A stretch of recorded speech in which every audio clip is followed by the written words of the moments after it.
It just did not attract my attention until suddenly, probably 10 minutes into her talk, she says, and that'll take you about 3.5 hours every weekend. And my ears perked up and I thought, what in the world are you talking about that's going to cut into my free time? So I started paying attention. I asked my neighbor, and what it was she was already preparing us for the AP exam, which would be given in May. Mm-hmm. And in those days, there were no resources online like there are now. Like I said, this is like year 2 or 3, and those resources were unavailable. So she created this all herself. And what she said was, I will provide you with a packet on Friday. You can work together, you can work by yourself, but it'll probably take you 3 to 3.5 hours. And I need it on my desk when you walk in on Monday afternoon. And I thought, oh no, this is not going to work. So I raised my hand very quickly without thinking, because I usually did things like that. And I said, what happens if we don't do it? And she said, I will fail you, and moved on as though I was just a fly on her collar that she just got rid of. And it really,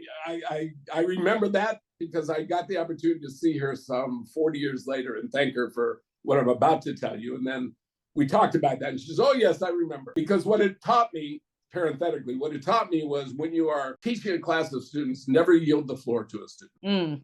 Because once you do, then it becomes you and them, and there are just too many of them. It doesn't mean you can't respect them. It doesn't mean you can't listen to them. But I wanted to get the whole class to, I hadn't thought that through, obviously.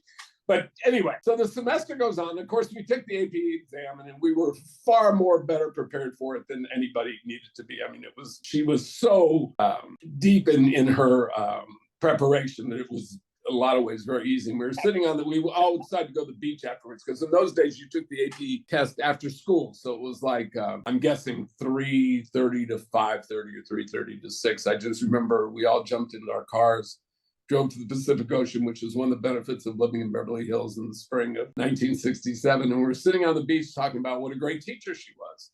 Mm. And how well she prepared us. Now that's so interesting, because she gave you this extra work to do on the weekend, but you dreaded the whole semester. You're like, man, I got to do this. But then you see the benefit of it. Of course. Yeah.